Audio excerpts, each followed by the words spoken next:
This is Meghna Deshmukh from HR department. Today, I have the honor to introduce His Grace Radheshyam Prabhuji, President of ISKCON Temple, Pune. Prabhuji is a member of ISKCON's 6,000 member community since 1997. Prabhuji earned his bachelor's degree in engineering and has done his master's from IIT Mumbai and has worked with companies like Thermax, Below, Mathur Plant Pumps, etc. Prabhuji has received the Global Excellence Award for his work in educating youth in Bhagavad Gita. Prabhuji is also the GDO, that is Global Duty Officer for ISKCON's West Outreach as appointed by the GPC. He is the creator of Discover Yourself, a 6-session course for youth and corporates, and a Jiva Goswami Award winner for innovative youth outreach. Prabhuji works as a compiler of youth books like Stress to Smile, 5-volume of Essence of Gita, etc. His Grace Radheshyam Prabhuji is the founding director of Voss, that is Vedic Oasis for Inspiration, Culture and Education, and has been training youth for the last 30 years in all leading IITs, NITs and engineering colleges in India and abroad, and companies like Microsoft, Amazon, Bank of America, Infosys, Cognizant, Persistent, and several other organizations. He has presented seminars at Stanford University, University of Washington, Cornell, Boston, and Harvard universities. I would request our CEO, Parthi sir. Fine. Thank you. That is perfectly fine. It's great that you could assemble so many of them under one roof, all at very kind of you. And I'll meet you sometime leisurely, personally, another time when you have time. I think at the end of this session, I'll come. Yeah, yes, I'll come and meet you. Thank you. Thank you. Thank you. Yeah, thank you. Om Ajnana Timirandasya Jnananjana Shalakaya Chakshuvanmelitam Yena Tasmai Shri Gurave Namaha. This is my prayer to my master, my spiritual master, who enlightened me in this knowledge, which I am sharing with all of you. Very happy to be here with that team of Voss managers and leaders. This is very interesting and very important topic, which we will learn today. It will help us in our families, in our profession, in our friend circles, wherever we go. Because the wisdom that you will learn today is going to be like a tool with you. Wherever you apply it, it will work well. I'm sure every one of you sitting here. At home, we all are looking for loving relationships at home. In the company, we are looking for results. And anyone who achieves these 2 hours of life is certainly very happy, isn't it? So, everybody knows across the globe nowadays that you should have a positive mindset. Like when you go to a garden, do you see a bunch of roses in the garden, or do you see a garden full of thorny bushes? Both of them is true. Because you find the roses come only in the midst of the thorny bushes. But what do you see when you go to the garden is very important. So, one of the things we will definitely learn as we proceed today, when you look at the jasmine flower, can anybody tell me what is the specialty of a jasmine flower? It's fragrance. Yeah. What is specialty of a gerbera flower? See, this is gerbera flower. It's beauty, isn't it? It's color and beauty. What is the specialty of a lotus? It has a lot of honey. But don't say jasmine flower is very small. Don't say gerbera flower has no fragrance. Don't say some other flower has some deficiency. So when we look at the deficiency, we disempower them. Or we disempower ourselves also. Because in God's creation, you will find every creation has something unique to offer. Something like a cuckoo, it has a sweet voice. don't call it blackish, isn't it? So every creature has something valuable to offer us. So that's what we call as positive mindset in every situation, in the lives of people, in the workplace also. So I have 5-6 sections like this. Depending on your interest level, we will proceed, and whenever you wish to stop me and ask me some questions, you just raise your hand, and we can stop in the middle of the talk, and I can entertain your questions. You don't have to wait till the end of the session. You are free to ask me any questions or any clarifications that I will. Are all of you able to see the PowerPoint show? Till those in the back side also, you can see? Okay, thank you. See, we all undergo several emotions in our lives. Sometimes we are high in spirits, sometimes we are low in spirits. And what do these emotions mean to us, and how do they affect our performance in the workplace and in our day-to-day situations in dealing with the people? Everybody knows life is a mixture of pleasure and pain, happiness and distress, honor and dishonor, victory and defeat. During the COVID times, when some companies had to nosedive, it came as a big shock for them. So the leaders, in what spirit they took the COVID situation, it varied from company to company. It depends on the leaders. Every leader was thinking how to function in this zone of 2, 3, 4 years. So some companies came in America from 900 crores to 300 crores. So some of them were shattered. They became panicky. They closed down. Others performed at a lowest level of operation. And some of them were waiting and watching, when is it going to stop? Some of them are making alternative plans. Like myself, for example, myself and many others, we are actually people who speak in colleges, in schools, in companies, in homes, various places we travel. But in COVID, you all know, we had to be within 4 walls.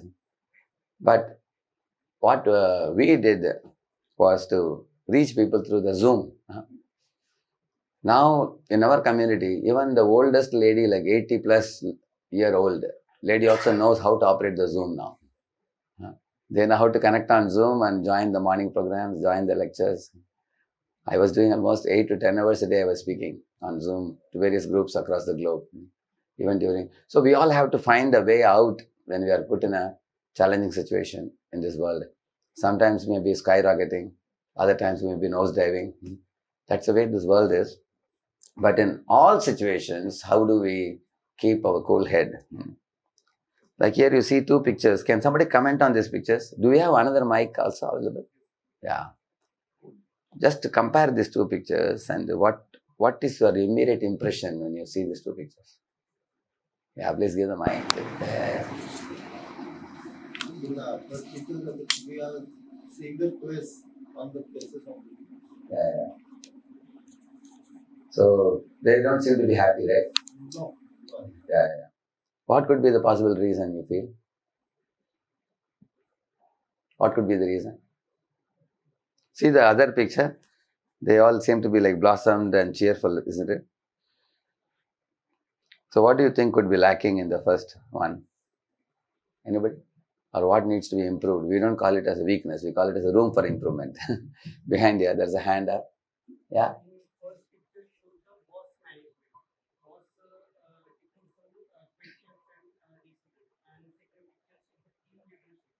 Okay. Thank you. Give him an applause. Very good. The first one is like top down. The boss is making a decision, and others are like, they've heard it over and over, or the boss is very insistent boss, or a very pushy boss, or whatever. It's not that you can't push, but we can push as much as people can take and be able to relate. You see, on the other side, you find it appears to be like a friendly boss and a empowering boss, involving everybody, a member of the team. Actually, when Yudhishthira Maharaja in Mahabharata was talking to Bhishma and asked him, how should a leader be? Should a leader be fierce or should a leader be mild? Bhishma said the leader should be fierce and mild, he said. You have to be polite and firm. You have to be courageous and considerate. You have to be bold and sensitive. That's called assertive, we call it. Assertive means you accept your rights and you let others take their rights. You can present your point firmly without hurting others. That is assertive.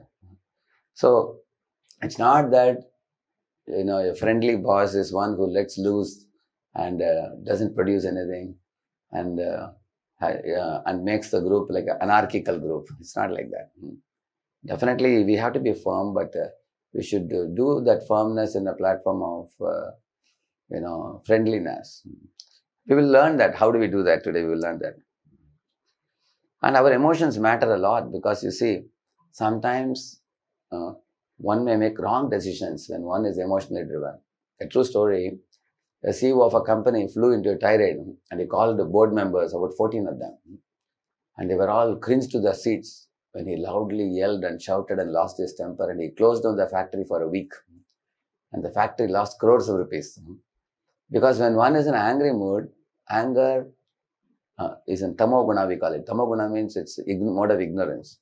And then because of closing down, there was a lot of loss for the company, which is destruction. So when we are in an angry mood, we often make snap decisions for which we will regret later. Is it not true? Therefore, we have to be very careful with our emotions. In fact, leave alone dealing with other people and their emotions. First, we have to deal with our own emotions. We have to fear our own emotions, whether I am exhibiting prominent emotions. Other one, the second picture you're seeing, I think this madam is fed up, I think. Somebody is either slow in the job or somebody has not been keeping the delivery promise or something. But this kind of yelling bosses don't create a good vibration for the subordinates. Actually, the yelling leaves the impression for a long time to come. People don't forget it for years together. After 15 years, people will say, in 2004, in July month, in afternoon time, you scolded me or whatever. People keep in mind for several years. So, some of us may wonder, it's not that we don't yell like this always. We don't yell always like this. But there may be occasions when we are emotionally, we are, completely taken to one corner where we are driven like this. Such things happen in people's lives. Here I am showing you some situations. Let us see how many of you will become most upset. In which situation, let us see. So when I tell one of the situation, you can raise the hand if you will be most upset, okay? If somebody opposes your opinion, how many of you will be upset? You can just take a raise of hand. There are about 10 people. Okay, 10 or 12. Okay. Somebody doesn't keep the promise. How many of you will be upset? Okay. This is a little more, about 25, 30 are there. Okay. Somebody cheats you. They are not fair in dealing. Okay, this maximum about 30 years. Okay. And somebody didn't bother about your needs and concerns and all, and they just ignored you. Okay, this is about 10, 12. And somebody doesn't fulfill your expectations. Okay. I think the broken promise and cheating were the most, I think. So somebody didn't keep the promise. So how do we deal with this? Okay, if somebody has been breaking promises working under you, which means that they don't keep delivery promise, what you would do? You have somebody like that with you. What would you do? They say they will complete it, but they don't complete it. What you would do? Many of you raised hand. Say you become very upset and your emotional state is not good. You are going to blurt out. What would you do? Any solution? You have any solution? Anybody? So you can have a deadline inside deadline. Like for example, if you expect a job in 7 days, you have to say, I need it in 4 days. Then after 4th day, keep on pushing. Then by 7th day, it happens. This is a typical pattern, correct, no? Which most people do that. It's a well-known method, isn't it? One thing is, we should do self-awareness and social awareness. Self-awareness means you study what type of person you are. Social awareness means what type of people I am working with. You should know everybody is not the same. You agree? Somebody is slow, somebody is fast. Somebody easily loses temper. Somebody is very cool-headed. Correct, no? Different people have different nature. So, first, unless we can study ourselves, we can't effectively study others. So, self-awareness and social awareness. So, when you do self-awareness, then you can do self-management. Self-management means you learn to manage your emotions. Which means before you let your emotions outside your mouth or by your speech or actions, you sanitize it and then release it. That is called self-management. You know sanitizing? Sanitizing means you need the people to continue in your company, isn't it? You don't want them to leave and go to the rival company, isn't it? Like one vice president left the company and joined the rival company because there was a problem between the top two people. And then this company was led to big losses because of that. Such a small emotional tussle. Therefore, we have to think about how am I speaking, how am I acting, how am I behaving and all. So, you got an idea about the situations, right? These are some of the situations we face. So, I have shown you two pictures here. The first one is, reacting without thinking. Second one is thinking and responding. That's what I call as sanitizing. So, I'm going to give you some situations now. Let us see how do you approach this. Say, for example, somebody is saying there is nothing I can do, he says. Which means, say, output of A is input to B. So, B is very upset with A, that A is very slow. A is not doing the job on time, because of which my work is suffering. So, but then when B is asking A, why are you not doing your work on time? He says, there is nothing I can do, he says. So, now out of these three things I have given you, you have to choose one out of the three. Let's look at the alternatives, you can say, or I can say that I have tried enough. I can say that, or you can, I have tried enough, but I couldn't complete, what can I do, we can say. Or I can do, provided I am assured that he won't interfere with me. Now, A says that so-and-so came and talked to me, and he took so much of my time, therefore work is not complete. Some people say like that. So, if he doesn't interfere with me, then I will complete the work and give you on time. One may say that. So, A, B, C, you have to choose one out of the three. Which one? Yes? How many of you say A? Okay. How many of you say B? Okay. Anybody say C? Okay. All agree with A actually. Correct. That's correct answer. Yeah. Okay. Now, similar situation. Somebody says, don't ask me why am I slow. That's just the way I am. He says. Yeah. That's just the way I am means, this is my speed. Don't ask me to increase my speed. He says. So what can you say? I admit I speak in a straightforward manner without being sentimental. I honestly told you this is what I can do. Or I can choose a different approach. Or I suggest that we understand that everyone is of different nature and let them be what they are. I am slow in nature. You may be fast in nature. Don't push me. Like that one may say. So A, B, C. Which one will you choose? Okay. How many of you say C? Okay. How many says A? Okay. How many say B? There are two hands up. Okay. Okay. See, if every one of us say C, for example, I suggest that we understand that everyone has a different nature. I told you the problem. A and B, two people are working. A is slow and B wants the output of A on time.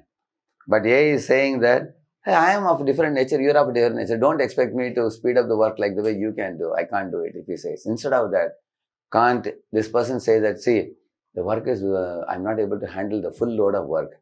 Can you help me with one more person who can do part of this work? And then let him do this part, I will do this part. We both of us will finalize and give you. So that means A is finding out how I can help B by taking a different approach. So which means, which is the answer? B is the answer. See. And why C is not the answer? Is it clear to everybody? If all of us say, I am of different nature, you are of different nature, Just forget it. And this is the speed in which I can give. That means you are ruling out the possibility of giving on time. Correct, no? So, I told you about the speed in which people work, but it can be anything for that matter. For example, if one member is not able to work in a team, is having clashes with others. The team leader is calling and saying, hey, why do you always have clashes with others? He says, that's just the way I am. And I have a nature of being little angry with everybody, and that's my nature. If somebody says, is it all right? Is it all right? No, it's not all right. He can say, sorry, sir, I was upset because of this reason. I'll be more careful next time. I can take a different approach. How many of you agree with this? Correct? Yeah, that's the point we are talking. That means we should not blame our svabhava or nature. In the Srimad Bhagavatam, in the 11th canto, there is one very good verse. Svabhava vijayam shauryam in Sanskrit, which means conquering your lower nature is real heroism. It is said. Conquering your lower nature is a real heroism. For example, there are many, the kings in those days were called Kshatriyas, correct, no? Kshat means to protect. So Kshatriya means there are many good qualities of Kshatriyas. Like for example, Shauryam, Tejo, Dhritirdakshyam, Yuddhe, Chapi Palayanam, Danam, Ishwara Bhavascha, Kshatra Karma Svabhavajam. It says that great valor, confidence in going to the battle. Tejo means influencing people. Dhriti means determination. Daksha means expertise. That means shrewdness.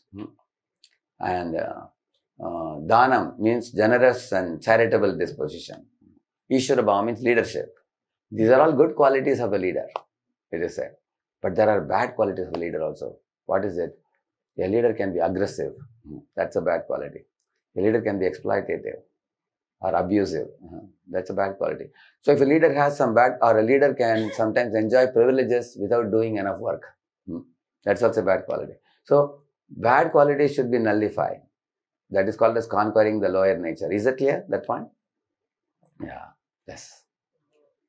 This we accept C. Yeah. We cannot go to B. So I think both are the correct. Actually, when you are talking, that is just the way I am. You are not talking about others.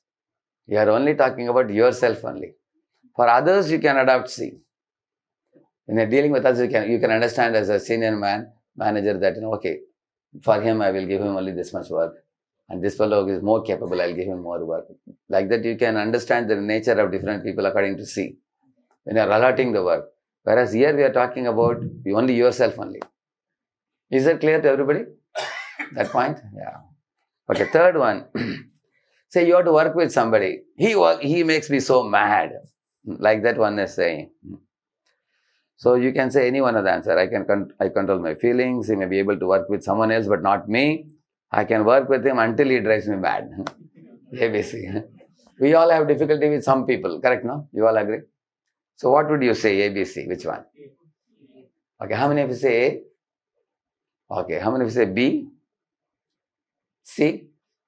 I think very clear, huh? Everybody understood that now. So, see, the answers I am underlining are empowering answers. Empowering, which means control is in your hands. Don't shift your control to others' hands. You can only do what you can do. Gandhi said, what he said? You be the change, what you want to see in others, he said. See, you can change yourself, but you can't change other people so much. So therefore, we should try to work on ourselves. Yeah. The fourth one, they won't allow that. Let us say in your company, one of the departments is going to give a presentation. Say every department wants attention and money also, right now. Say that department head is saying, they won't allow that, which means they won't sanction money for our department because they have many other priorities. Like that they may say. They may not allow due to their bias towards the other department. That means those department people are more favorable to the management, and they may be, due to the bias, they may sanction the money to them, they may say. Or, I would have explained my position better, but their perceptions about me stop them from allowing me. See, 2 years before I had a tussle with management, so they may not sanction money to me. Somebody may say that. Or, I can create an effective presentation. So, ABC, which one? So how many of you agree for C? Okay. Anybody B? Or A? Oh, amazing. That is a very amazing. Those are, you all have a good clarity in understanding this. Very good. Yeah. Now, another situation here. Sometimes you are trying to explain something to somebody, but that somebody is not understanding you. How many of you had this experience? Correct, no? You are trying to explain. Despite your explanation, that fellow is not understanding.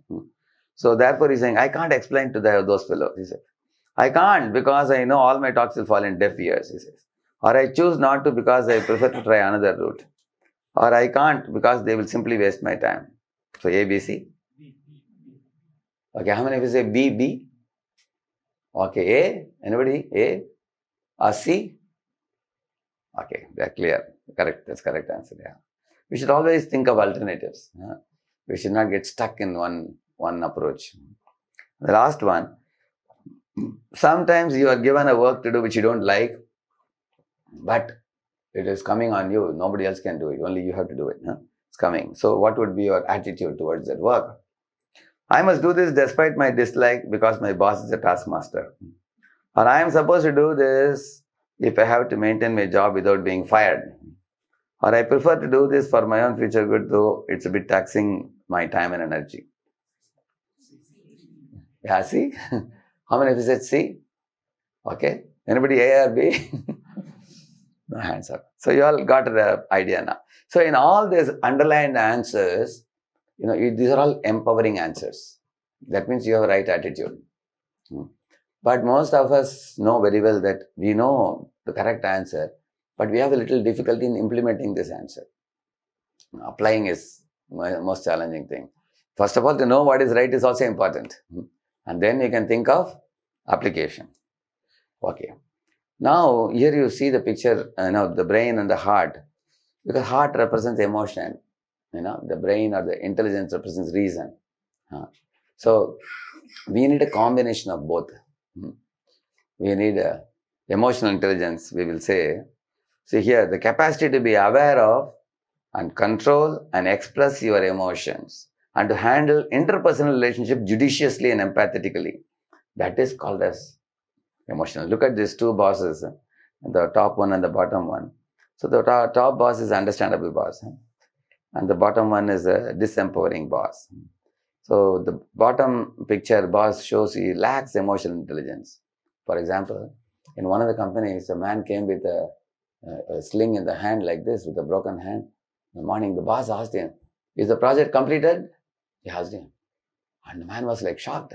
Sir, you don't see? I got an accident yesterday. And the boss said, that's all right. I will talk about it later. First you tell me, if you haven't done, I have to give it to someone else. Are you going to do it or should I give it to someone else? The man said, sorry sir, my hands, I will not be able to do it because 2 weeks I have to worry about this. Then he said, okay. Then he asked, now you tell me what happened to your hand. So the subordinate wasn't very happy about it. Why? Because first he didn't ask me about my hand. That means the boss is emotional, his emotional intelligence is very low. He's not behaving like a human being. He doesn't have concern for me. So, on the other hand, if somebody has concern for you, then you are also happy to work for them. So, this is what I told you a few minutes ago. Personal competence is to know self-awareness, and what you should do? Self-management. So, in case, say, for example, I am a boss who is a heady boss. And a heady boss means what? I am result-oriented. I want to produce results. I am very concerned about it. So as soon as I see a man with a sling, first my thought about the project comes. So I have to subdue that thought and ask him, please tell me what happened to your hands? Did you fall away from the bike? Please take care of it. And then the fellow should say, sir, I'm unable to do the project because of this. I am sorry, please give someone else now. And after a week, I'll try to join if I can, like that he says. So he should talk about project, I should talk about his, fracture. That means you modify your thought process. So that's what is called social awareness, means different people's nature, and then relationship management you can do. Okay, now let us know you and your mind now. Let us go a little deeper. I think the first part went very well because you all found out the answer very clearly, very precisely. So let us get in touch with the real you. Who are we? See, here is a Dr. Harry Monson, one professor in Illinois State University, College of Medicine in America. Once in the exhibition, he displayed all these things. He said, these are the things in a human body. Calcium, phosphate, potassium, sodium, sulfur, magnesium. And he said all these things put together is 110 INR. That's all he says. So he asked a good question. He put a question. Are you worth only rupees 110? Are you something more? Is this body, are you magnesium or potassium or calcium? Or are you something more? So now does it sound like you? Ask yourself. Then what's your identity? See, here are some scientific studies on out-of-body experience in America. Here you can see this. So many books have come out about near-death experience, out-of-body experience. Now science knows very well there is some spirit that is like a driver of this body. Of course, they don't know much information about it, what it is. So therefore, you will find in many billboards also the word spirit or the soul or the body, mind, soul you will find. So now there are more than 25 universities across the globe which offer MS in consciousness studies. They talk about body, mind and spirit. You know, this is a very famous actress.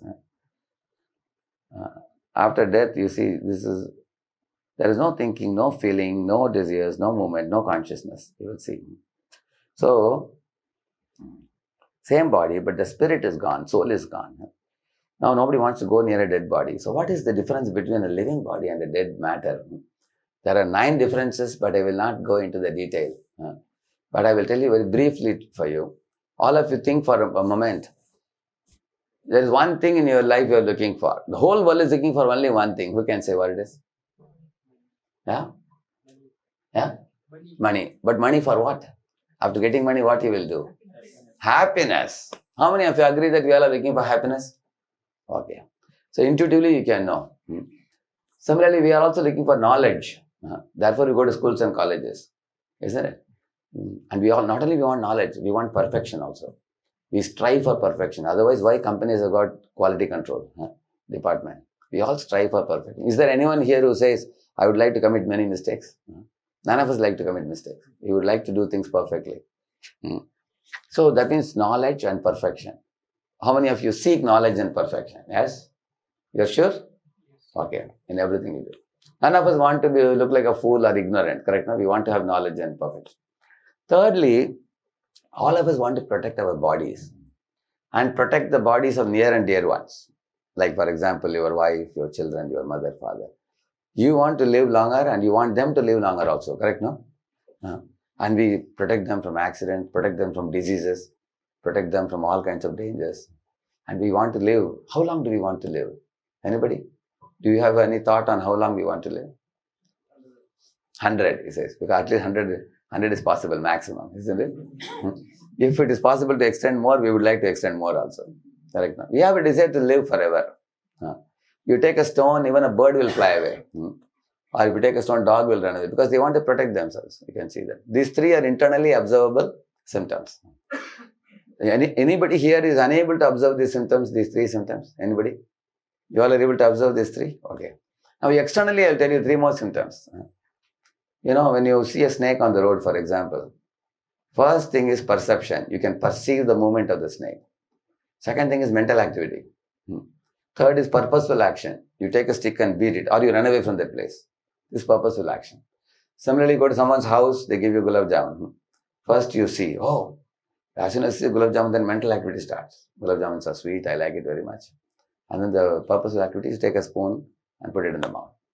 So these 3 are observable only in living bodies. This dead matter, they don't have these 6 symptoms I told you till now. That means one is looking for happiness, looking for knowledge and perfection, looking for protection and safety and long-term life. And then I told you 3 more things. Perception, mental activity, purposeful action. You will never find if a snake crawls over the table will do nothing. That is called jada.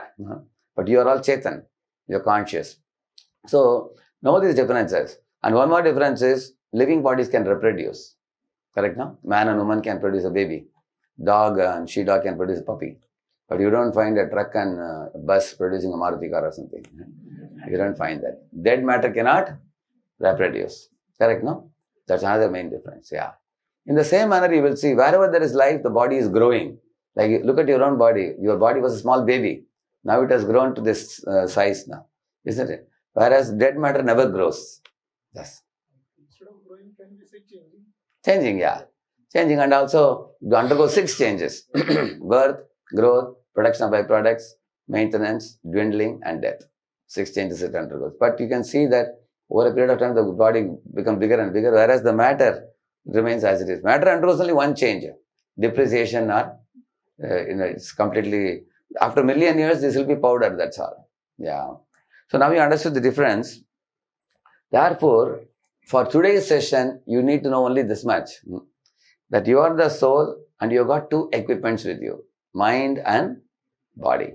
Mind is for storing your desires and body is for executing your desires. Is that clear? It's very easy.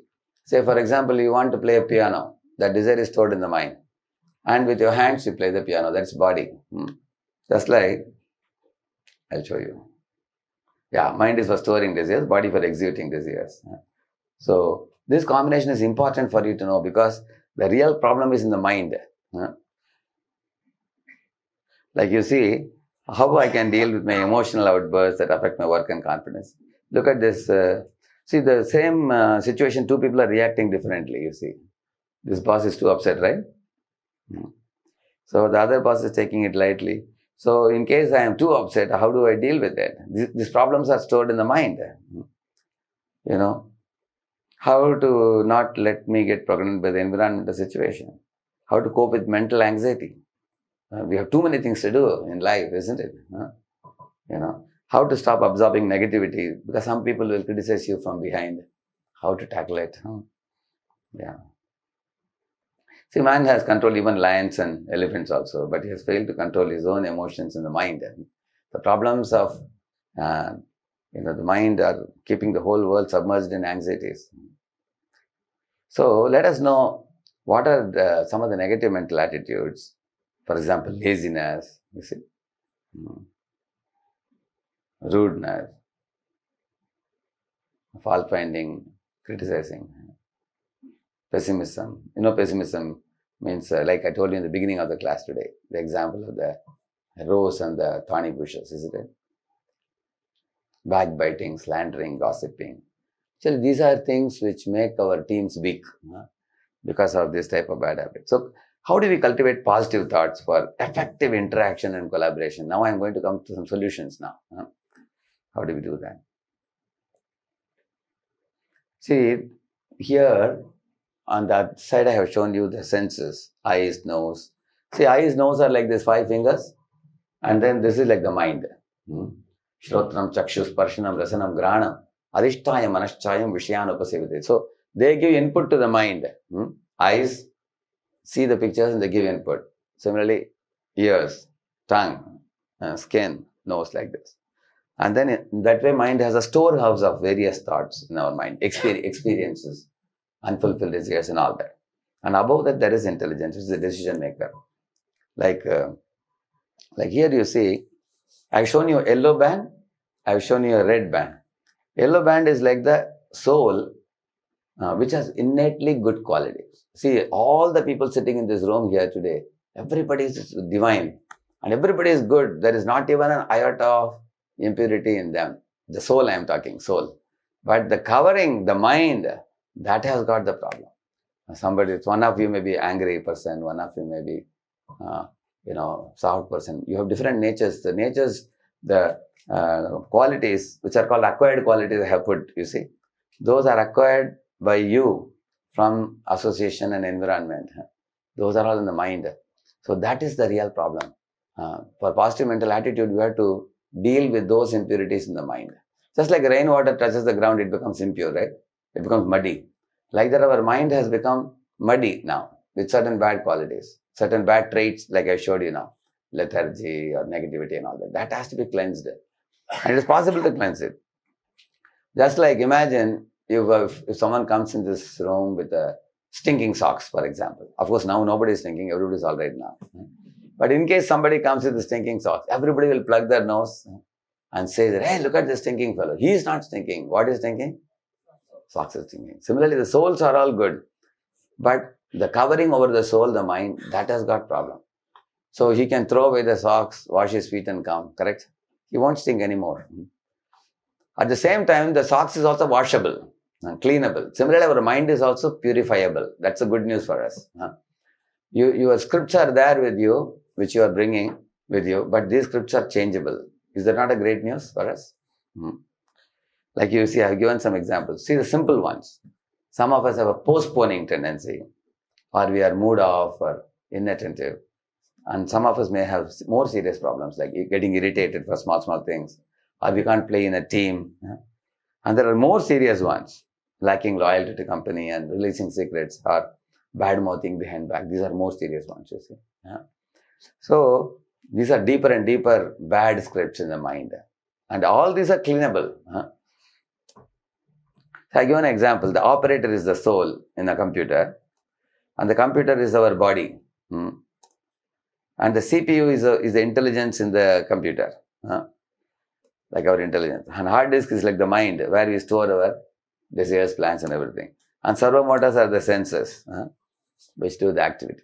Correct? Is this example clear? So the analogy of the soul and the metal body, intelligence, mind, and servo motors. How many of you understand this easily? Is it easy for you to understand this example? Is it clear? To put it more simply, your mind is like a microprocessor where you write the programs, and your hands and legs are like servo motors which move and do the activity. So, okay, if you understand that, this will be even more easy. See here in this example, 5 horses are compared to 5 senses, and the mind is compared to the ropes. Intelligence is the driver, and you are the soul seated in this chariot. So, can anybody explain this illustration put on the board? I just want to make sure that it is clear for you. Anybody would like to explain this? So, you are the passenger in this bodily chariot. When will you be peaceful? When can you be peacefully seated in the bodily chariot? Anybody? We have another mic with us. If you raise the hand, we'll give you the mic. Anybody? This is a very simple example. If you understand this illustration, it will be very easy to conduct your life in such a way that you can be very successful in your interactions with people. Yes, anybody? What do you infer from this when you look at this picture? You raise a hand, mic will come to you. Anybody? You want to give a try? Give the mic to him. Behind, yeah.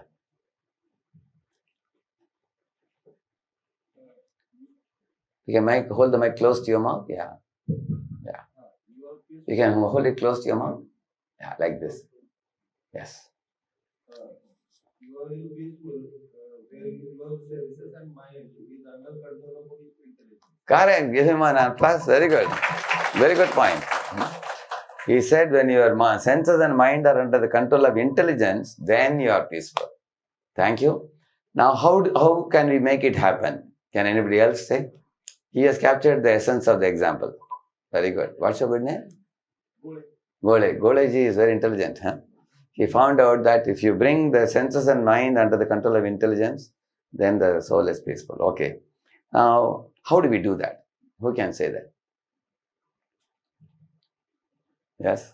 I think we need to have a practice. We practice. So we should practice what? Practice of priority. Practice of controlling the mind and senses with the intelligence. At the same time, the intelligence driver should be strong also, correct, no? If driver is not strong, can the horses be under his control? Not. Like, look at this picture. Is the driver in control? He lost control, correct, no? So, how do you strengthen this intelligence? This is not IQ. See, IQ means just information. Whereas this intelligence is Viveka Buddhi, discriminative intelligence. What, for example, if I show you a chocolate and a 500 rupee note, which one will you choose? Like, how many of you will choose 500 rupee note? Okay, only 2 of them, 5 or 10 of them. How many will take a chocolate? Some of them are not raising hand for either of them. You don't want either? They want both. He says they want both. No, I'll give you only one. If I show you a chocolate and a 500 rupee note, how many of you will choose chocolate? Yes? Nobody. How many will choose 500 rupee note? Okay, now all of you are clear. Okay. Because you are intelligent. If you ask a child, which one will he choose? Because he wants immediate pleasure. He is not ready to wait. Is it not true? But why you are not choosing chocolate, although you want pleasure? Because you know in 500 rupee note, there are 500 chocolates. You know that. Therefore, you are more, that's the intelligence we are talking. What is short-term success? What is long-term success? What's a smaller picture, bigger picture? You know, so one has to think. Just like if you go to some shops, they have these eatables, you know, like kurumura, this puffed rice and ground nuts and all that. If you stand near the shop, they will give you a little bit in the hand. Correct? Now, do you think he's a fool that he is giving everybody freely? Anybody knows why is he giving you free? After eating little bit, then you are definitely going to ask for 1 or 2 kilos. Correct, no? So that means he is throwing a little bit out so that he can get a bigger order. That means he is also intelligent. Correct, no? Yeah. If he is very reserved and giving out little bit, he is not going to get anything. So similarly, when you are dealing with customers also, Viveka Buddhi actually means to know what is short-term benefit, what is long-term benefit, what is short-term success, what is long-enduring success. I'll tell you a little quick story. There were 2 bakery shops. In one bakery shop, you know, they were earning like, you know, monthly they were making 5 lakh rupees. And the other bakery shop was making only 2 lakh rupees. The reason was, whenever the bread would get fungus, you know, this fellow would just take a brush and remove the fungus and sell it. And their other shop, they would throw away. They will, once the fungus comes, they will throw it away. So they were undergoing loss. They got only 2 lakhs. This fellow was getting 5 lakhs. So you would prefer which one? This A shop is getting 5 lakhs. B shop is getting 2 lakhs. So you would like to be like a shop or a B shop? What do you think? Okay, how many of you say B? You are getting only 2 lakhs, no problem? Okay. There are about half of them. How many of you say that, you know, I will just brush the, you know, fungus and sell it because I get 5 lakhs? How many of you say? Nobody? You're sure? But for B, I got only half the hands up. For B shop, how many of you said B? That the other shop getting 2 lakhs. So half of them are agreeing, okay. Most of them agree, so 75%, okay. Eventually what happened, in a span of 6 months to 1 year, when this was going on, suddenly some people got food poisoning from this A shop. Then started complaining, hey, this shop is a fungus shop. Then police complaint went, and police came for a raid, and they checked everything, and it was put behind the bars, and the shop was closed down. Now all the customers of A shop went to B shop. Now that fellow started getting, 2 lakhs plus 5 lakhs now. Whatever. The idea is he was getting more profit now. So we should think of long enduring success or short term success. Yeah, long term success. So that is Viveka Buddhi. You should know to discriminate what is right, what is wrong, what to do, what not to do, what is harmful, what is beneficial. You are concerned about your own self, your colleagues working with you, and the larger society outside. So here is a PhD thesis by David Brian Wolf on the Mahamantra chanting. Like I am wearing this bead bag here. We chant in this thing in a bead like this. And this is a famous method all across the globe. For example, Christians chant Hail Mary, you must have seen. Muslims chant Namaz. And Buddhists chant Namo Abhida Butsu. They also chant. Every religion has this. Now, why do these religious people have a practice of this chanting? Because this repetitive chanting is seen scientifically to produce a great effect. I have a Florida University research. I just want to show you. It's in just 1 minute. You can see for yourself.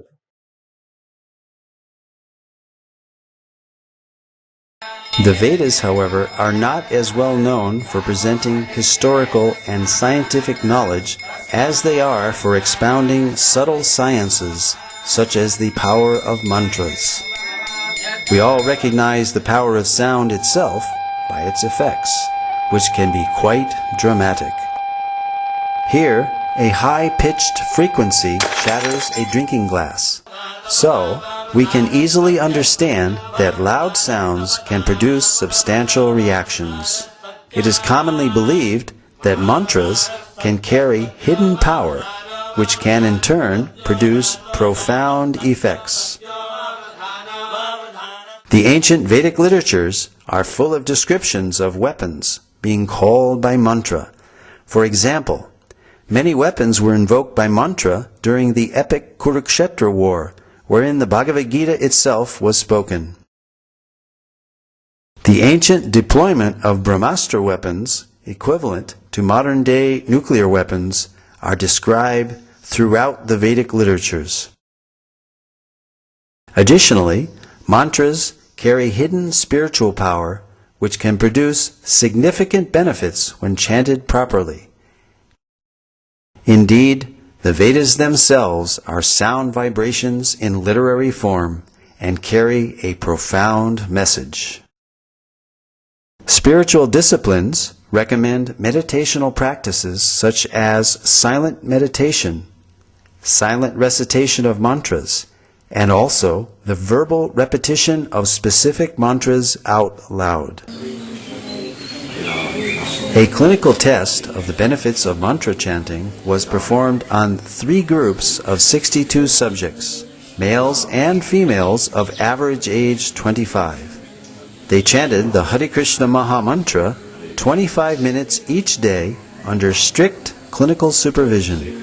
Results showed that regular chanting of the Hare Krishna Maha Mantra reduces stress and depression and helps reduce bad habits and addictions. These results formed a PhD thesis at Florida State University. Yeah, so you heard about this. He says that it reduces stress, depression, bad habits and addictions and everything. And this also helps. Actually, one of the professors, Donald R. Tuck, he says that when one meditates and chants like this, one develops tolerance, one becomes realistic, and one is willing to be submissive and willing to listen to others' opinions. All these capacities increase. And that is one of the secrets of, the people who, not only the sadhus like me wearing this dress, even otherwise also, Mafatlal, if you see Rishikesh Mafatlal, or if you see Seema Bulb's owner, N.D. Desai, these are all people who regularly do this. So that's one of the ways to calm the mind, especially when mind is raging with emotions. See, one doctor says, if you show excessive anger, it's like running 5 miles, energy is lost. That much energy we lose when we become excessively angry. Similarly, when we develop hatred also, or make unhealthy comparison, it causes mental illnesses. It's like taking a red hot coal in your hand and running behind somebody. That person is running away, but you are harming yourself. Like that he says. So, see, these are the 4 types of thoughts we are handling in our life. Positive thoughts like joy, love, hope, mercy, peace and all that. Negative thoughts like anger, stress, egoism, laziness and all these things. Then we have necessary routine thoughts, like your job-related thoughts or career or routine, all that. And daily planning and all. And wasteful thoughts like worrying about the past and fearing about the future. Past means, if only, you keep on thinking. If only this happened, I would be happy, but it is already gone. And future means, what if this happens? Fear of the future. So out of this, which ones you think we should pick up, which one we should drop? Which ones we should pick up? Positive and necessary, correct. And negative and waste should be given up. And for you to do that, you need willpower and determination. And the determination comes from meditation, chanting and all these things. Therefore, I showed you that. Once you have that willpower so choose, know the right, choose the right, discipline the right. This is the way you modify things. First of all, you should know what is the right. Now you know the right thing now. Positive thoughts and necessary thoughts are the thing we should be doing. Know the right, choose the right and discipline the right. Yeah. See, here I have shown you about the mind. See, it begins with vritti, the thought pattern. Everything begins with a thought, good thought or a bad thought. And that produces action. I told you the mind is like a microprocessor where you have the thoughts. That turns into action with hands and legs and speech and everything. And then that produces sanskara, impression. And then it produces vasanas. And then that reinforces the vritti. One good news for all of us is what? Out of these things, the only thing changeable is the vritti, the thought. You have some freedom in thought. I will tell you a true story. One Buddhist monk, he had told his disciple that every day what you do, when you think something bad, you put a black stone in a bowl. When you think good thoughts and good interaction with people, you put a white stone and keep accumulating. And every day at the end of the day, in the night, you note down how much was the score. Correct, no? So the disciple was noting down.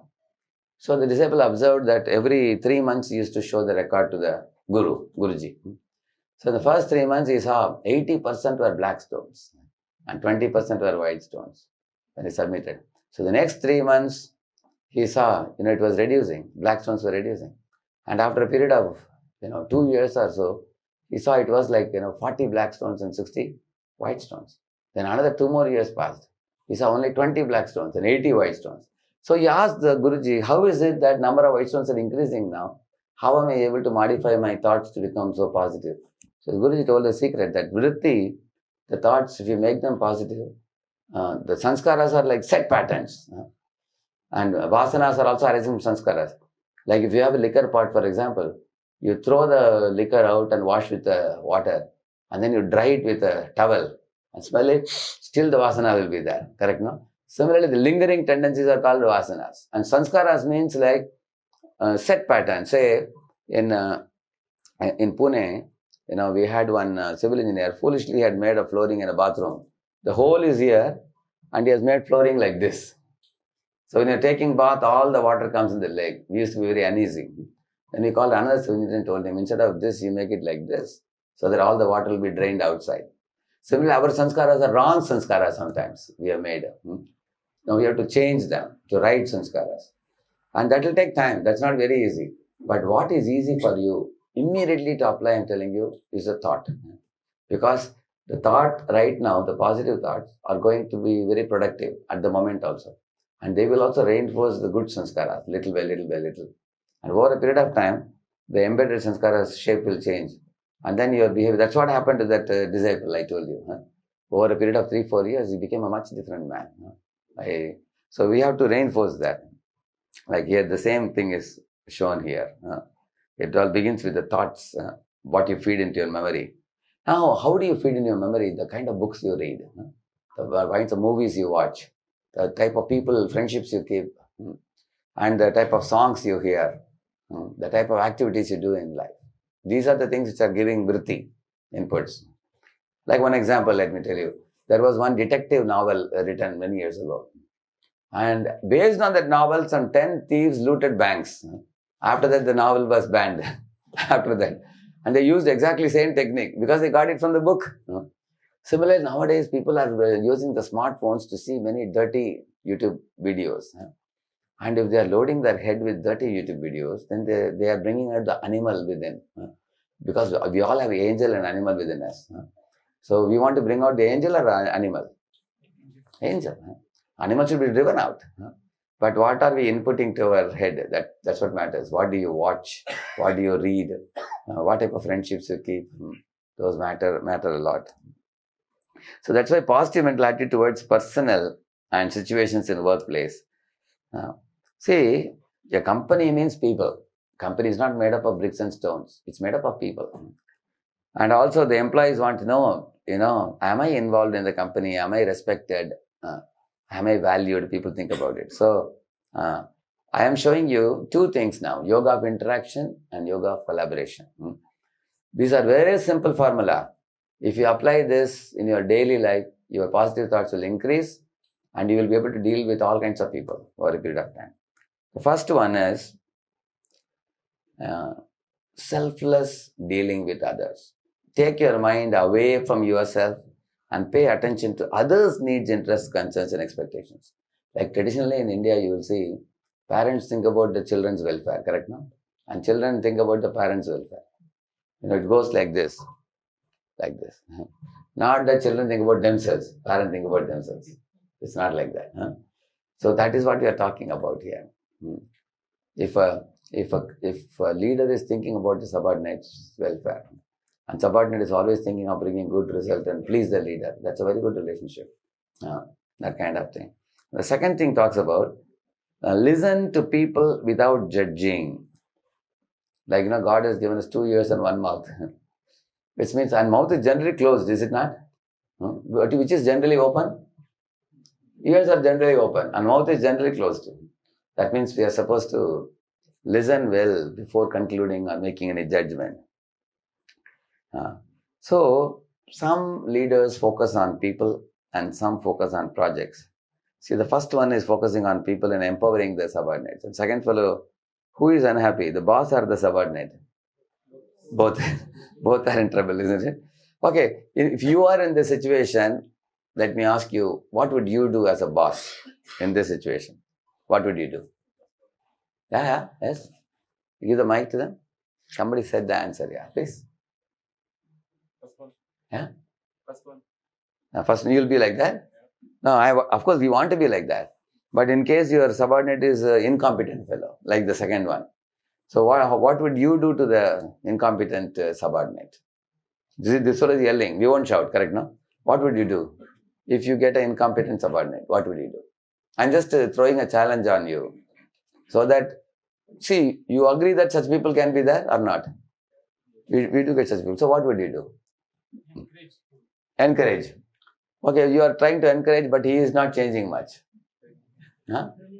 Training, exactly. You can try to train. But after training also, if he doesn't change, what would you do? Change.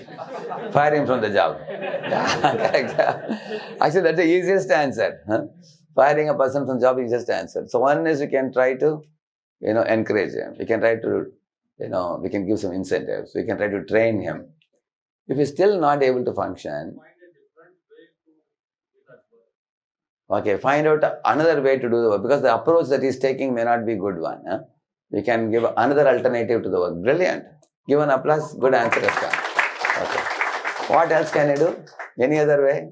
Motivation. How do you motivate him? How do you motivate? What do you do? Of course, you're giving incentive as a motivation. I know you will do it. I know you will do it, yeah. Of course, he has to do it. If he doesn't, because there are fellows, without even training also they do very well. There are some people. Some people you train and leave, they will do. Some people even after training, they don't do. There are people like that, correct now? So then one can also consider finding out what is his unique potential. Like a tortoise is a hero in water, whereas a rabbit is a hero on land. You know the story of the rabbit and tortoise, no? So in that race, who won? Tortoise won. So what is the moral of the story? Famous moral in India, people say, slow and steady wins the race, they say. But there is another moral. The fast and consistent will always beat down the slow and steady. That means rabbit will always be first if it is not going to sleep in between. You agree, no? But if the tortoise has to beat the rabbit, he has to put the end point ahead of the river. Then who will win? Because rabbit will go to the edge of the river and he can't jump inside. Then the tortoise can drop into water and reach the goal. This is called situational leadership, we call it. Situational leadership means you find out the talent of this fellow and put him in that department, change his department. And if he doesn't show up any talent at all, then you can fire him. See, here I have shown from Ramayana. You all know very well, mostly may be aware, this is Bharata and Rama. When Bharata came to know Rama is sent to forest, so he went to forest and invited Rama to become a king. And Rama told Bharat, you become the king. What amazing competition it is. They both are saying, you become king. He's saying, you become king. How many of you think it's very rare, this type of attitude? Correct, no? Yeah. That means, actually, why in India you find people have such a family culture and of respect for the superiors. Like Rama teaches how you should deal with brothers, how you should deal with father, how you should deal with wife, how you should deal with citizens, what kind of leader you should be. Don't put your personal goals beyond the society's goals. So put aside your personal goal. You will find a very ideal character. Okay, second one is about offering correction. You see, when we are offering correction, the first thing is, am I the right person to offer correction? We have to ask. If you are in a many of you sitting here, I'm sure some of you are senior managers and others may be younger. So a person at this level should not offer correction to a person at this level. It should be passed through somebody. Why? Because like I am president of Pune temple, we have a big community of 6,000 members and we have 100 counselors more than 100 counselors amongst the community members. Now if I find somebody needs correction, I will not directly correct. I will tell the person's counselor, I found this fellow doing this wrong thing, please correct him. Because they are ready to take corrections from their counselor whom they consider like a spiritual parent. If I catch a person and say, my Lord, whole life he'll remember it. Because he wants me to always have a Buddha smile. He will think he's a president of the temple, he's a very senior fellow. They want me to deal with them nicely. So the top managers in the company, they should always deal with people nicely. That's what kings would do in the Vedic times. You deal with all people nicely, even if you are having problem with somebody, you are unhappy with somebody, don't tell them. You tell it only through somebody who is his immediate superior. So there may be immediate superior, then one more. So none of them should directly deal with the person. That's one of the, then you should know who is the right person. Second thing, do you have the right motive?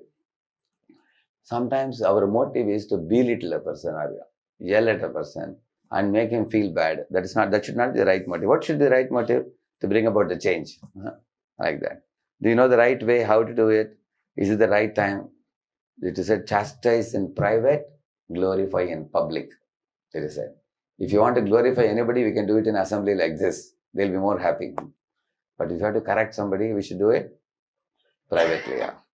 Those kind of things. This is an example of two brothers. You know who they are? Very funny, very amazing thing. This Vali is the elder brother. Sugriva is the younger brother. It's a long story cut short, I will tell you. It's a classical example of misunderstanding and judging. You see, one time, Vali was fighting with one demon. And the demon took him into a cave. And Sugriva, his younger brother, was standing outside. And there was a loud noise. Oh, like that big loud noise. Sugriva thought, now my brother Vali is killed. Now after that, the demon will come outside and kill me also. So what I should do now? So he thought for a minute, and immediately his discrimination told him that you close the cave. So he closed the cave with a stone.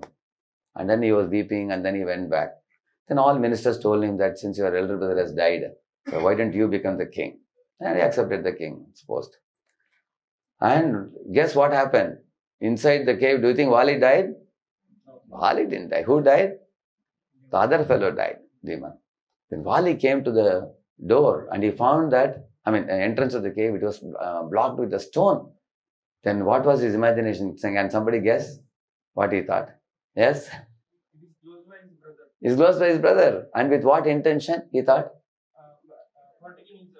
Kingship. Very good. Give him an applause. Correct. Exactly captured that. Exactly this happened. Then, of course, he was a very mighty fellow. He just kicked the stone, broke it into pieces. And then he came out. When he walked to the court, sure enough, his assumptions appeared to be true. Because he was sitting on the throne, ministers were reporting to him. He ran straight to him and caught him by the neck and started beating him. And this younger brother said, oh, elder brother, I am so happy to see you back. Please listen to me, let me tell you. He was in no mood to listen.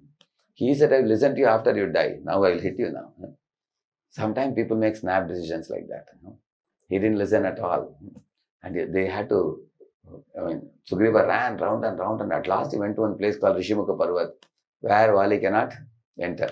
So he was saved, Sugriva. But what happened with Sugriva? He thought that my boss will not listen to me. He doesn't want to listen to me. He will kill me. He is in a mood to kill me. So he took the help of Rama, and then Vali was finished later on. You can see that. It is only because of Vali's misjudgment. And also Vali stole away the wife of Sugriva also, Ruman.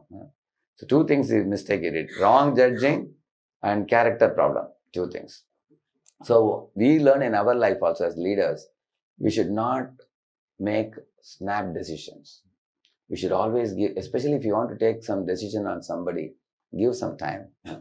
If you don't give time, if you quickly decide, you will regret later. Like I heard a story of one fellow, He went in his horseback to the forest along with his dog.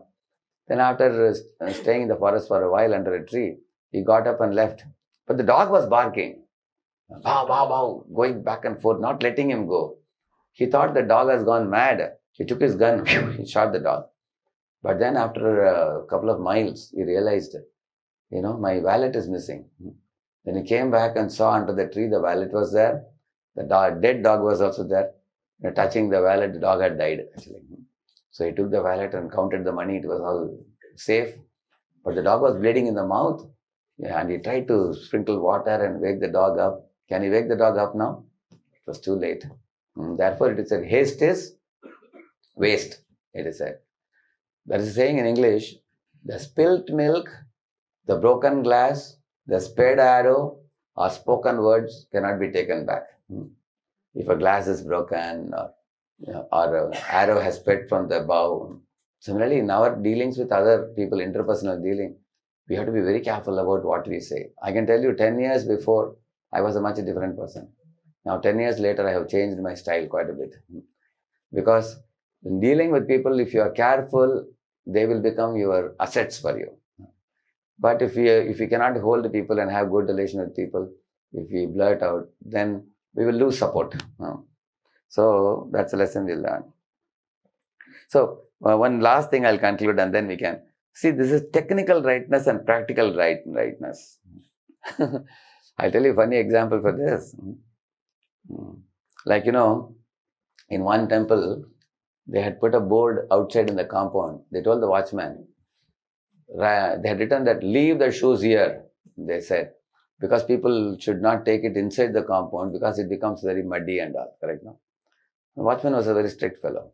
So one very old couple came, they kept their car little distance away and they left the shoes also in the car. It was a muddy road it was. So they walked on the muddy road and when they came to the entrance, there was a tap, they washed their feet and they wanted to go inside. The watchman asked, where are your shoes? They said, left in the car. He said, no, you have to bring it now. I said, why? Because you have written here, leave the shoes here.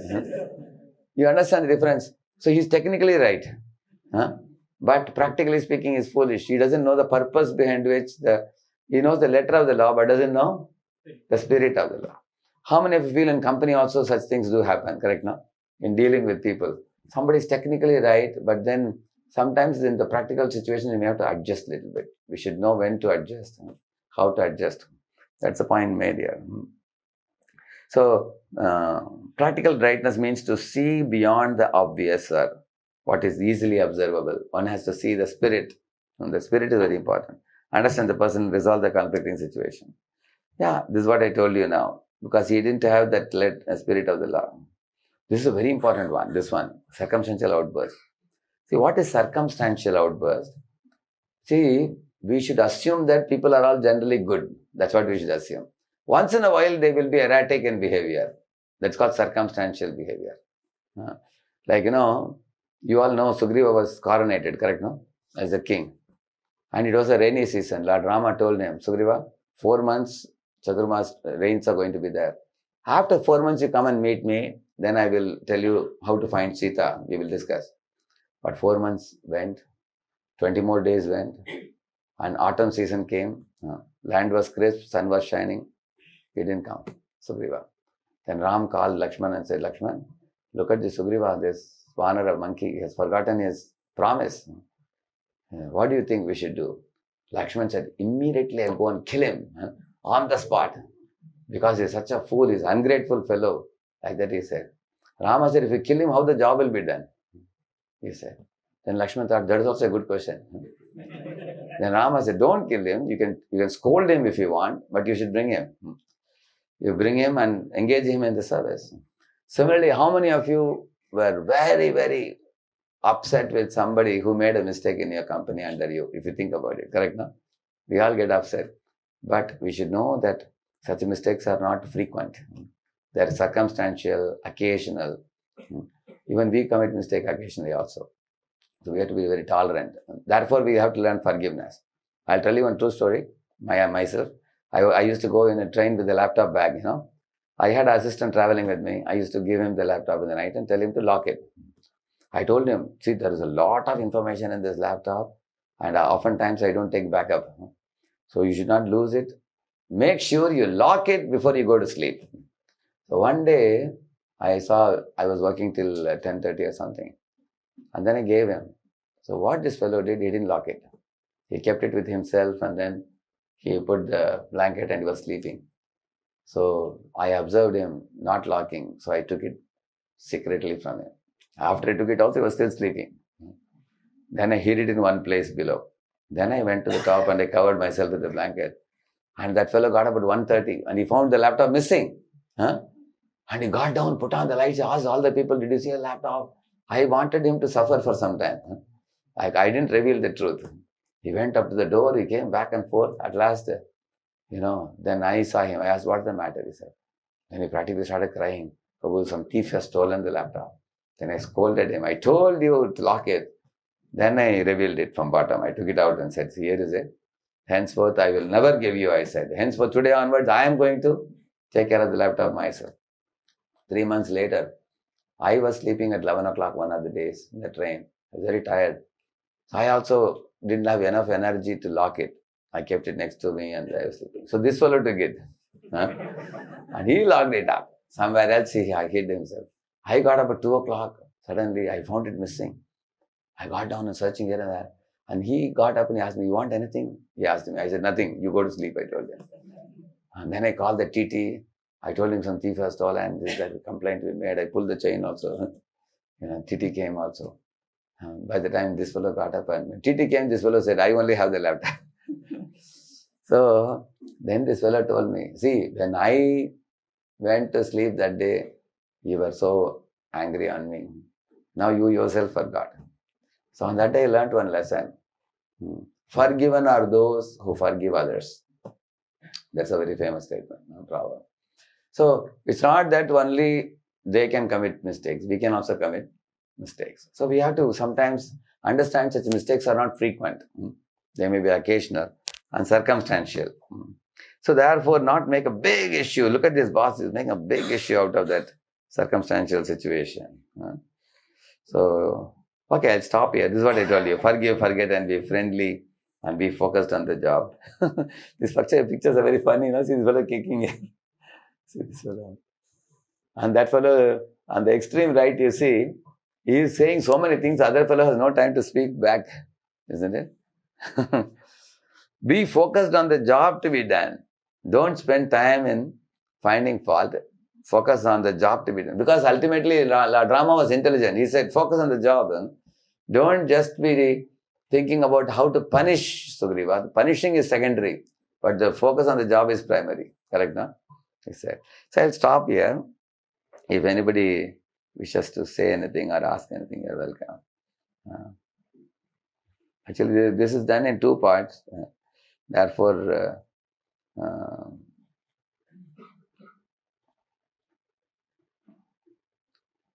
this is what I told you. This is very easy to remember. This ABCD formula is very easy to remember. I'll conclude with this positive note. A stands for association, books, chanting, diet. See, here is where you get your association from. What type of books you read, what type of movies you watch, what type of music you listen to, what type of friendships you keep. So we call it the GIGO principle. Garbage in, garbage out. Good in, good out. So we have to be very choosy in this. So like I am speaking some of the things from the Gita today. Mahabharata, Ramayana, Panchatantra, Hitopadesha, Chanakya Niti. These have a lot of valuable wisdom. Yeah. Also association of saintly people. Like this Prabhupada who went to West and changed the hippies to happies. Yeah. And this is B for Bhagavad Gita. Scriptures. And C for chanting, I told you. This is mantra. And mantra actually, the yellow zone is actually Sattva Guna zone. It brings you to that yellow zone called alpha state it is. And the red one is hyperactive mind, which makes snap decisions. And the black zone is drowsiness and inattentiveness, carelessness, fatigue, all that comes in that below. Therefore, those who regularly chant, they develop a cheerful attitude. And then D is the diet, sattvic food. This is actually very calming to the mind. Hmm. Yeah. So early to rise and early to bed makes a man wealthy, healthy and wise. Then we develop all these good qualities. Yeah, thank you. Thank you very much. I can take some questions for 5-10 minutes. Is it all right? Yeah. Anybody wishes to share any reflection? Was it too fast or it was good for you? Was it all right? How many of you found it comfortable to understand? Please say so. Okay, thank you. Thank you. Yeah.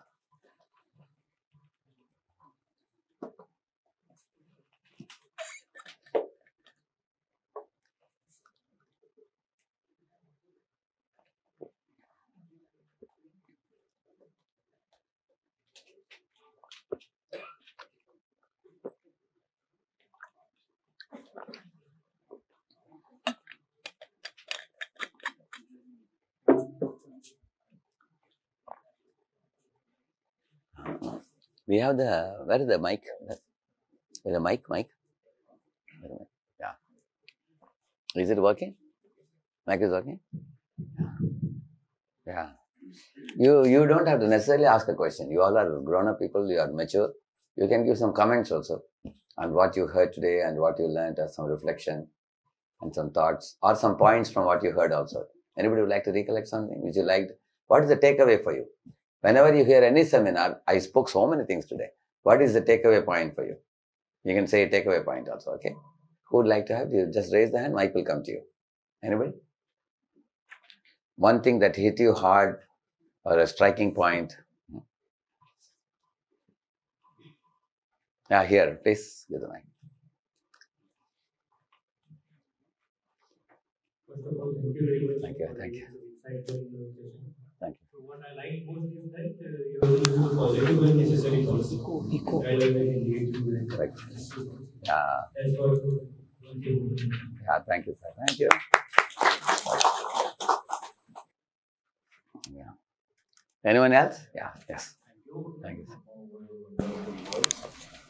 Basically, most of us may know that we have to input the positive thoughts and take out the negative thoughts, but it is consistently difficult to how to do that in every situation. Yeah.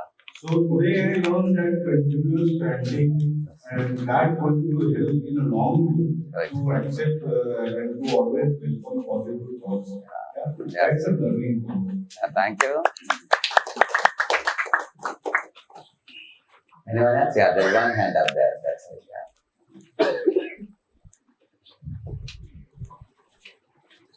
So, what is the exact difference between Bhagavatam and Bhagavad Gita? Yeah, Bhagavad Gita was spoken by Lord Krishna to Arjuna in the battlefield of Kurukshetra. It has 18 chapters and 700 shlokas. And the Srimad Bhagavatam, see, Bhagavad Gita is by Krishna and Srimad Bhagavatam is about Krishna. It has got many things like Prahlad Charitra, Dhruva Charitra, Gajendra Moksha, and Samudra Manthan Leela, like that. And then Sitaram, Lakshmi Narayan, Radha Krishna Leelas are there. Matsyakurma, Varaha Narasimha, Dashavatara Leelas are there. Finally, in the 10th canto, you will find Krishna's pastimes very elaborately taught. Basically, Bhagavatam teaches how to awaken the love that resides in everybody's heart. Love for God. It's called love for God, love for all. Vasudhaiva Kutumbakam, you heard? So Bhagavatam teaches that. Keeping God in the center, how the whole world can be like one family. And that love only can save the world. It can save us and save the world. So Bhagavatam is the scripture which teaches ultimately awakening that pure love. Thank you. Anybody else wants to say and take? Yeah, please.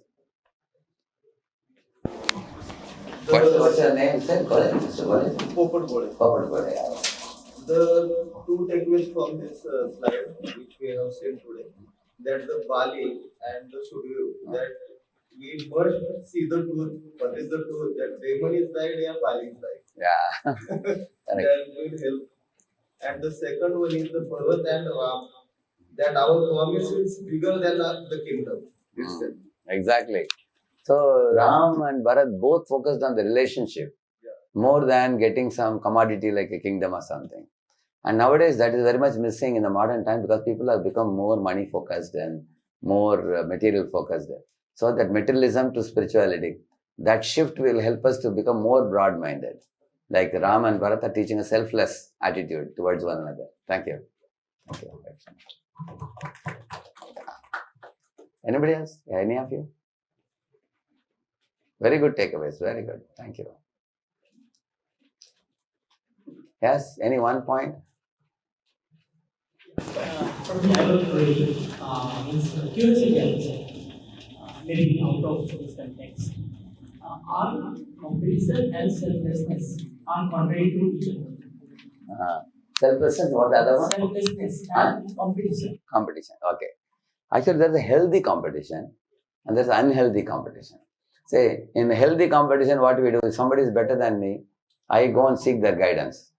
Somebody is inferior to me, I help them. That's a healthy competition. I can always learn from somebody better than me and try to progress. But unhealthy competition means somebody is better than me, I pull their leg. Somebody is inferior to me, I ridicule them. Or I mock at them. So that is a very bad competition.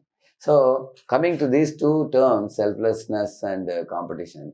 See, selflessness may make us think that we may be loser sometimes, because in the name of selflessness, I will ask you a simple question. Say you have a goose which gives golden egg every day. One day it gives one golden egg. Now we can do two things. One is either feed the goose every day and then it will keep giving you golden egg. Or don't feed the goose, you just cut the goose into half so that you don't have to feed it. Cut the neck so that you can keep on getting golden egg from behind. Is it possible? It's not possible. So the goose represents the employees and the golden egg is the work output that they are giving. And the owner of the goose is the employer. So the employer has a goose who is giving work output. So you take care. So if somebody is taking care of only the goose and walking here and there and leaving the golden egg without caring, that is also bad. Or if somebody is only looking behind, when is the golden egg coming, and not caring for the goose, that is also bad. So we have to put people and project together. Take care of the people and also make sure they succeed in their projects. So we can have a balance, called PPC balance, we call it. Product and product capability. Balance we have to give. So one is the care aspect, caring for the goose. Another one is collecting the results produced by the goose. Both are important. So when we talk about selflessness, generally any leader is selflessly concerned about the people in the group. And people also develop some feelings for the leader. We should do something back, like that. Correct, no? Like this is one of the, it's called as legitimate leadership, we call it. Legitimate. Coercive leadership means you force and get the work done. That is coercive leadership. Correct, no? Another type of leadership is you dangle the carrot and get the work done. But that will not last for a very long time with some incentives. But if legitimate leadership means you become an inspiring leader. Say, for example, if you want to get all the ants in this compound, I take a machine gun, like shoot. All ants will go into the holes. But if you put some sugar here, all the ants will come. And that sugar is inspiration. So if you can inspire, the inspiring, so many aspects of inspiration can be spoken. But one of the aspects of inspiration is selflessness. Like, Paropakaraya Bahanti Nadya, Paropakaraya Phalanti Vriksha, Paropakaraya Duhanti Gava, Paropakaraya Idam Sharidam. This sloka says, the clouds are showering rain. They don't drink the water. The river is giving water. It doesn't drink the water. You'll see the cow is giving milk. Similarly, mango trees are giving mango. All these are selfless creatures. In God's creation, you find the moment you get up in the morning, the cloud showers, the sun shines, the crops grow, the grains fructify, the flowers blossom, the fruits ripen, seasons change. So many things are happening in the nature we are watching. It's all a selfless creation. Because God, when we say God gives and forgives, we get and forget. It is said. So selflessness originally comes from there. So in the same manner, in our life also, you become a very noble leader if you cultivate selflessness. But I won't say that in the name of selflessness you get cheated. I won't say that. The name of selflessness people keep taking and they don't do anything. That means we are not attentive to engaging them and getting the work done also. Generally, if we are selfless, people on their own respond very well, generally speaking. If they don't respond well, they are ungrateful, then the leader should show them. I'll tell you a simple example. Say your company, instead of X profit, this year the company is producing X plus Y profit. Then when the Y profit comes to the company gives some extra bonus during special occasions. Then the employees are more motivated. Then they will do next time little more work. Then X plus Y plus Z, it increases. So when they see the company is also concerned about us, then they give more. That's how a company grows, and it will have many, many branches. It just multiplies. Correct now. On the other hand, the company thinks, oh, profit was very good this time, let's keep it with us. They keep it. The next time they are not eager to work more. So both have to think about each other. Employees should think about, that's why I told you, children should worry about parents, not about themselves. And the parents should worry about children, not think about when my son grows up, will he take care of me or not. They should not worry. Similarly, small children don't bother about winter is coming, I need a sweater. They don't think. Parents think about it. So that's ideal. That is universal law actually. Is it clear? Thank you. Yeah. Thank you. Hare Krishna. Anybody else? Any takeaways from you? Yeah. So my question is different from. You can on it. My question is different from registration. So I was having a thought from a very long time that suppose, let's say I am born with nothing. So whatever happens with me in the life, I always will be in the profit side. Is such kind of a mindset is good for someone to have? Yeah. Actually, the profit mindset is always good. Like one more thing we should know that, today I didn't get into much detail about our existence. See, there are two types of existence. One is, in this world, we all live how many years? 70, 80, 90, 100 years we live. Max, correct now? Anybody lives beyond 100? No. 70, 80, 90, 100. So, within this lifespan, we are doing some work. Correct now? So, this is like building a sandcastle in a seashore. But then when the sun gets down, then it gets dark. Then parents tell the child, hey, better come with me. Come with us now. It's getting dark now. We are going home. And the child will dust the hand and go with the parents. So I'm asking a question to all of you. Is your relationship with the seashore or with the parents? The children's relation. Which is a long-lasting relation? With seashore or the parents? Parents, correct, no? Similarly, our life we are leading in this world, is one span of life. And God actually puts us through multiple lifespans. Each life is giving us opportunity to bring out the angel in us. And He wants us to drive out the animal in us. If you do 20% in this life, next time you do 21, you start. If you've done 80%, you start from 81%. When you 100%, your mind is cleansed. Like socks, I told you, socks can be cleansed. 100% of our mind is cleansed. Then you go to the spiritual plane from where you come. So, when we are in this world, as you rightly said, what's your good name? Tushar. Tushar, no? Yeah. See, Tushar is making a very interesting point. If we all have gratitude, then we can manage our, greed or too much over ambition. For example, first you think about God has given me 2 eyes and 2 hands and 2 legs and proper body. I'm healthy, first of all. Be happy for that. Then think about the good family in which you are born. Think about the good education you got. Think about the good job you have now. Think about the good health you have now. So these are all points to remember for gratitude. You can be grateful for all these things. So what he is saying is, let us think that we are already getting so many plus points in our life. Be always cheerful and happy. And this is true actually. And adding to this, if we get good friendships of people who are like-minded and who are all having pure habits and they don't have any bad habits, that is also a great wealth. And with all this background, one should also take out some time to study the sacred literatures like Gita, for example. You study. And also there are many temples, like I live in the Katharaj-Kondwa temple. You know Katharaj-Kondwa? We have a big temple there. So we have a new Vedic cultural center where we put up dramas, we put up festivals. This kind of seminars we do also there also.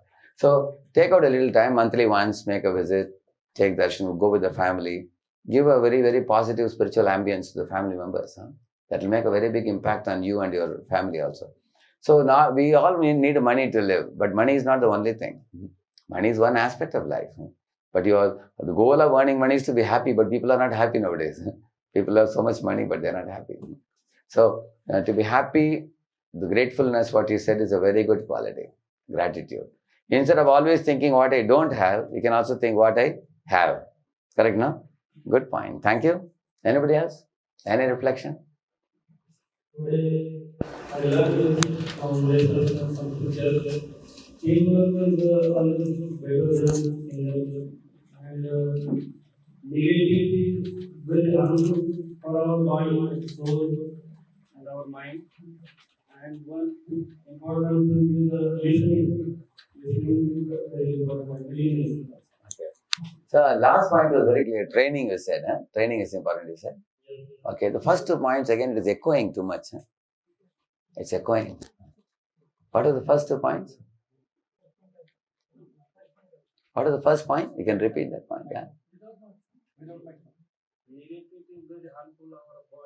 Correct. He is saying the negative thoughts harm our body because they produce adrenaline. Adrenaline actually chokes the blood vessels and causes blood pressure to rise. That's true, yeah. And then positive mindset causes endorphins to secrete. And that is actually a very healthy hormone. Thank you. That was first point. What was the second point you made? Teamwork is important. That means working with a team and not becoming independent or not crossing with anybody. Correct, no? That was an amazing thing. You all answered those 6 questions very well. Practically all the answers came out well. Thank you. Thank you.